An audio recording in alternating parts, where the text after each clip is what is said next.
Yeah, I'm about to fade away, 'cause every time I wake up I feel like it's Monday, something's going Erick Thohir punya impian besar untuk sepak bola Indonesia. Ia menargetkan timnas Indonesia bisa menembus peringkat 50 besar dunia pada tahun 2045. Menurutnya, hal ini bukan sekadar mimpi, tapi sesuatu yang bisa dicapai jika ada dukungan dan strategi yang tepat.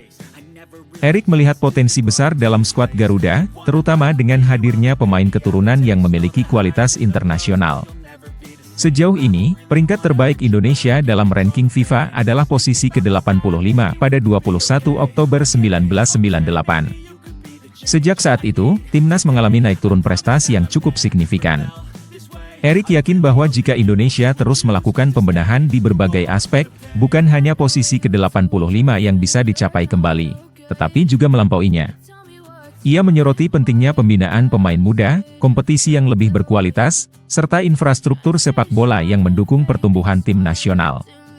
Meski punya target besar, Erick juga realistis bahwa perjalanan menuju 50 besar dunia bukanlah sesuatu yang bisa terjadi dalam semalam. Ia mengibaratkan ini sebagai sebuah maraton, bukan sprint, yang butuh ketekunan dan konsistensi. Indonesia memang punya talenta-talenta hebat, tetapi tanpa sistem yang jelas dan keberlanjutan dalam pembinaan, sulit untuk mencapai target tersebut. Sebagai inspirasi, Erick menyebut Jepang sebagai contoh negara yang sukses membangun sepak bola dari nol. Jepang saat ini sudah masuk dalam 15 besar dunia karena memiliki program pembinaan pemain yang sangat matang sejak level akar rumput. Jika Indonesia bisa mengikuti jejak mereka dengan serius, bukan hal mustahil bagi timnas Indonesia untuk menembus peringkat 50 besar dunia pada tahun 2045.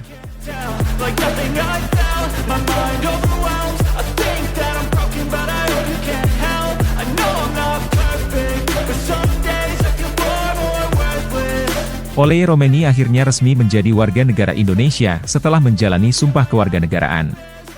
Upacara ini berlangsung di Inggris, bersamaan dengan dua pemain keturunan lainnya, Tim Geppens dan Dion Marks. Keputusan ini menjadi bagian dari proyek besar PSSI untuk memperkuat timnas Indonesia dengan pemain-pemain berkualitas dari luar negeri.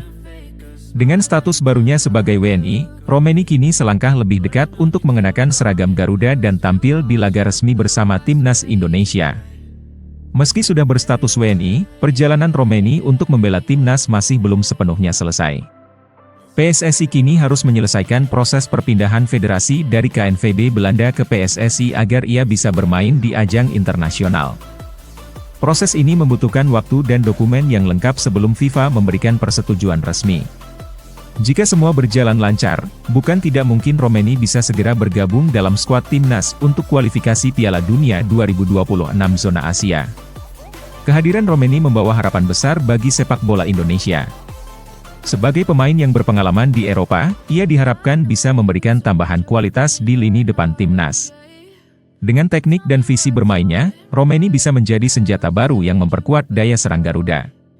Selain itu, kehadirannya juga bisa menjadi inspirasi bagi pemain muda Indonesia untuk terus berkembang dan bersaing di level tertinggi. Kini, para penggemar timnas Indonesia hanya tinggal menunggu momen debut Romeni di lapangan. Jika semua proses administrasi berjalan tanpa hambatan, bukan tidak mungkin kita akan melihatnya berlaga dalam waktu dekat. Yeah, I'm about to fade away, 'cause every time I wake up I feel like it's Monday, something's going wrong with all the chemicals up in my brain, all of a sudden I don't know. Kevin Dix merasa percaya diri menghadapi para penyerang top di Bundesliga Jerman. Tanpa persiapan khusus, ia yakin bisa mengatasi tantangan karena sudah pernah berhadapan dengan striker kelas dunia sebelumnya. Pada Liga Champions 2022, ia sempat bertemu langsung dengan Erling Haaland, mesin gol Manchester City. Selain Haaland, Dix juga pernah melawan pemain bintang lainnya seperti Sadio Mane saat masih di Liverpool dan Bayern Munchen. Menurutnya, pengalaman-pengalaman tersebut membuatnya semakin siap menghadapi persaingan ketat di Bundesliga. Bagi Kevin, tidak ada perlakuan spesial ketika menghadapi penyerang kelas dunia. Ia menganggap pertandingan melawan pemain seperti Haaland dan Harry Kane bukan hal yang baru baginya. Rutinitasnya tetap sama setiap pekan, yakni fokus pada latihan fisik, analisis pertandingan, serta menonton video cuplikan lawan. Dix juga mengaku bahwa menghadapi pemain kelas dunia adalah bagian dari tantangan yang harus dihadapi sebagai bek profesional. Bertemu dengan striker-striker tajam di Bundesliga justru menjadi pengalaman yang bisa meningkatkan level permainannya. Dengan mentalitas seperti ini, ia merasa lebih siap dan percaya diri setiap kali bertanding. Dari sekian banyak pemain yang pernah ia hadapi, Kevin menganggap Sadio Mane sebagai lawan paling sulit yang pernah ia hadapi. Ia masih mengingat betul duel sengit melawan Mane saat masih membela Southampton di kualifikasi Liga Eropa. Dengan pengalaman melawan pemain-pemain kelas dunia ini, Kevin Dix kini siap menghadapi tantangan baru di Bundesliga.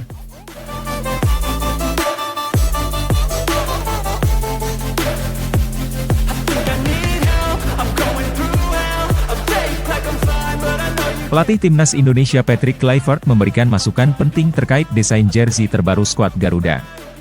Menurutnya, bagian belakang jersey sebelumnya kurang efektif dalam menyerap keringat, yang bisa mengganggu kenyamanan pemain saat bertanding. Hal ini menjadi perhatian serius karena kenyamanan pemain sangat berpengaruh pada performa mereka di lapangan. Kluivert ingin memastikan bahwa para pemain bisa bergerak bebas dan tetap fokus tanpa terganggu oleh masalah teknis seperti pakaian yang terlalu panas atau tidak menyerap keringat dengan baik.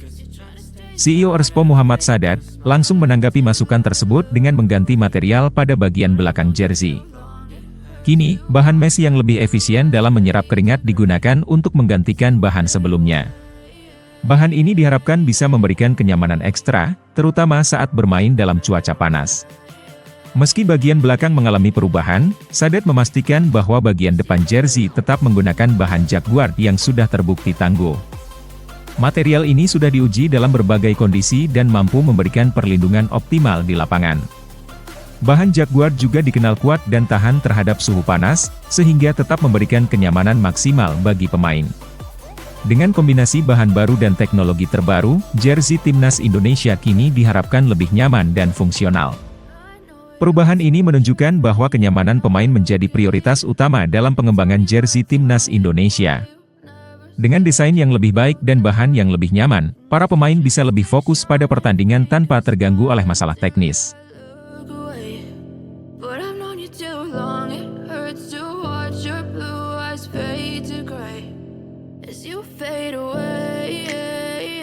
Kelvin Verdong memastikan bahwa komunikasi di ruang ganti tidak akan didominasi oleh satu bahasa saja.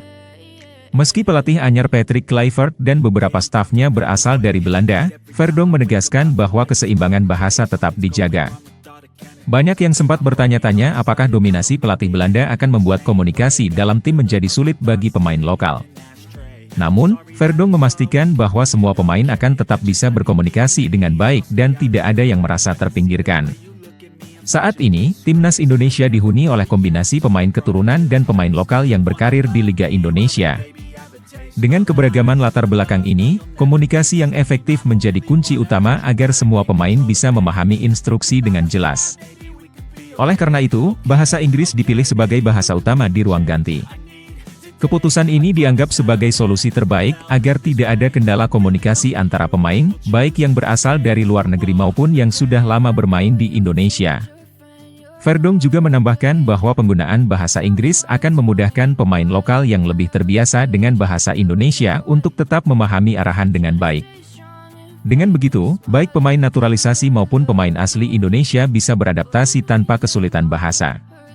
Keputusan ini tidak hanya akan menjaga keharmonisan dalam tim, tetapi juga memastikan bahwa semua pemain dapat bekerja sama dengan baik di dalam maupun di luar lapangan.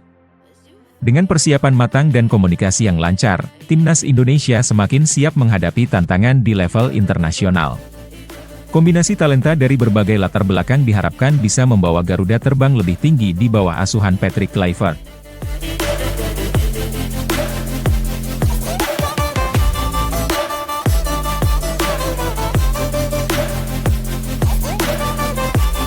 Media Vietnam The Tao baru-baru ini mengomentari target ambisius PSSI dan Timnas Indonesia untuk menembus peringkat 50 besar FIFA. Mereka menilai bahwa target tersebut terlalu tinggi dan sulit dicapai dalam waktu dekat. Menurut mereka, meskipun Indonesia pernah mencapai peringkat 85 dunia pada tahun 1998, itu masih menjadi prestasi terbaik sepanjang sejarah sepak bola Indonesia. Media Vietnam itu juga menyoroti bahwa bertahan di peringkat 100 besar FIFA saja sudah cukup sulit, apalagi menembus 50 besar. Mereka mengingatkan bahwa banyak faktor perlu diperbaiki, seperti kualitas pemain, infrastruktur, serta kepemimpinan pelatih yang mampu membawa timnas Indonesia ke level yang lebih tinggi. Proses ini membutuhkan usaha besar dan waktu yang panjang untuk benar-benar membuahkan hasil. Komentar ini tentu menjadi tantangan tersendiri bagi sepak bola Indonesia.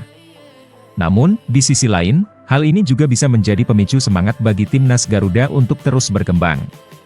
Memang, mencapai 50 besar FIFA bukan perkara mudah, tetapi dengan perencanaan jangka panjang, peningkatan kualitas liga domestik, serta pengelolaan tim yang lebih profesional, bukan tidak mungkin Indonesia bisa meraih target tersebut.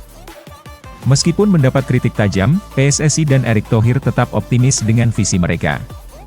PSSI berkomitmen untuk terus membangun fondasi yang lebih kuat bagi sepak bola Indonesia. Mulai dari pembinaan pemain muda, pengelolaan kompetisi yang lebih baik, hingga mendatangkan pelatih dan pemain berkualitas untuk memperkuat timnas.